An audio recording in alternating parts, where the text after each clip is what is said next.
కావలి నియోజకవర్గ ప్రజగా ప్రతి ఒక్కరు కూడా ఆలోచించండి. ఈరోజు మేము మీకోసం మన నియోజకవర్గ అభివృద్ధి కోసం మేము వచ్చాం. కాకపోతే ఈరోజు జగనన్న ఇస్తున్న సంక్షేమ పథకాలు మీ అందరికీ తెలుసు. ఏ విధంగా పేద ప్రజలకు మంచి చేయాలని జగనన్న సంక్షేమ పథకాలు ఇస్తున్నాడో ప్రతి ఒక్కరికి తెలుసు. చెప్పినవే కాదు చెప్పనివి కూడా ఇచ్చిన మాట వాస్తవం అని ప్రజలందరికీ కూడా తెలుసు. ఆర్థిక ఇబ్బందులు ఉన్న మాట కూడా వాస్తవం అని కూడా తెలుసు.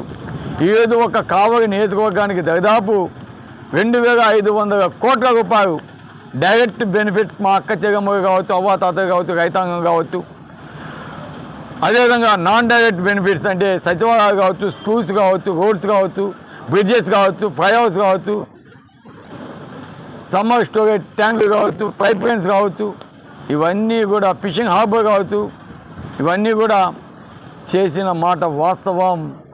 గతంలో ఏ ఎమ్మెల్యే ఉండగా కూడా ఇంత అభివృద్ధి అనేది కావలి నియోజకవర్గంలో జరగలేదు అనేది ఇక్కడ గుర్తుపెట్టుకోవాలి. ఈరోజు ఒక రామాయపట్నం పోర్టు ఫిషింగ్ హార్బర్ వస్తే ఈరోజు టంకు రోడ్డు మన బృందావన కాలనీ నుంచి ముసునూరు దాకా ఒక డ్రైనేజీ అటు ఇటు వేస్తేనే ఈరోజు భూముల యొక్క వాల్యూ 10,000 అయితే 5 లక్షలు 10 లక్షలు ఉన్నది ఈరోజు ₹1 కోటి వచ్చింది. పట్టణంలో ముసునూరు నుంచి బృందావన కాలనీ వరకు ఒక డ్రైన్ అట్ట వేస్తేనే ఈరోజు ₹50,000 ₹1,00,000 ఉన్న అంకణం ఈరోజు 5 లక్షలు 10 లక్షలు ఏంటంటే ఈ ముసునూరు గ్రామ ప్రజలంతా కూడా ఏ విధంగా ఈరోజు కోటేశ్వరయ్యారో ఒక్కసారి గుర్తుపెట్టుకోండి. అంటే దీన్ని బట్టి ఒక పోర్టు వచ్చిందంటే కావలి నియోజకవర్గం ఆర్థికంగా ప్రతి ఒక్క రైతు కావచ్చు, వ్యాపారస్తులు కావచ్చు, విద్యార్థులు బెనిఫిట్స్ కావచ్చు, ఉద్యోగ అవకాశాలు కావచ్చు, ఆ కుటుంబాలు ఆర్థికంగా బలోపేతమయ్యేదానికి కావచ్చు, ఏ విధంగా ఫ్యూచర్లో అభివృద్ధి కోరబోతుందో ఒక్కసారి ఆలోచించండి. దీనంతటికీ కారణం ఈరోజు మేము చేసిన కృషి. జగన్మోహన్ రెడ్డి గారు ఈరోజు మన కావలి నియోజకవర్గానికి ఇచ్చిన వరం ఒక ఫిషింగ్ హార్బర్, ఒక పోర్టు కావడం, ఒక ఫ్యూచర్లో 2050 కల్లా కావలి నెల్లూరుని దాటి ఒక నగరంగా తయారవుద్దనేది వాస్తవం.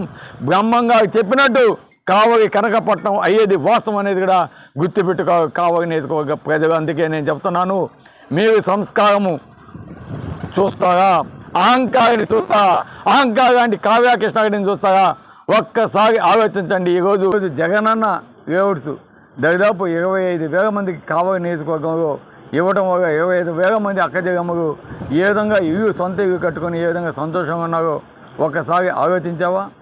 ఈరోజు కావలి దుత్తలు రోడ్డు కంప్లీట్ అవ్వటం వల్ల ఆ ప్రాంతంలో ఉన్న భూమికి వాల్యూ కావచ్చు, ఆ రోడ్డు రావడం వల్ల రానుపోను ప్రయాణానికి కావచ్చు ఎంత సౌకర్యంగా ఉందో ఒకసారి ఆలోచించగా. ఈరోజు జువ్వోదన నుంచి మనకి రామాయపట్నం పోయేదానికి ఎంత ఈజీగా ఉందో ఒకసారి ఆలోచించగా. ఈరోజు కొన్ని గ్రామాలకి రోడ్లు లేక ఇబ్బంది పడుతూ ఉంటే వారికి ఆ రోడ్డు వేయించడం వల్ల ఈరోజు ఉదాహరణకి తుమ్మలపేట రోడ్డు నుంచి ఏనుగుబాబుకి కావచ్చు, అదేవిధంగా కొత్తపల్లి రోడ్డు కావచ్చు, అదే చలంచ రోడ్డు కావచ్చు, అదే బోగోగు అనేక గ్రామాల రోడ్లు కావచ్చు, అదే దగదత్తిగా కొన్ని రోడ్లు కావచ్చు, ఇవన్నీ కూడా కంప్లీట్ అవ్వటం వల్ల వారు ఏ విధంగా సంతోషంగా ఉన్నారో ఆలోచించగా. ఈరోజు రామాయపట్నం పోర్టు ఫిషింగ్ హార్బర్ రావడం వల్ల రాబోయే ముందు రోజుల్లో ఎంతమందికి ఉద్యోగ అవకాశాలు వస్తాయి, ఏ విధంగా ఇండస్ట్రీస్ వస్తాయి, ఆ ఇండస్ట్రీస్ వస్తే ఏ విధంగా అభివృద్ధి చెందుద్ది, ఏ విధంగా ఉద్యోగ అవకాశాలు వస్తాయనేది ఒకసారి ఆలోచించగా.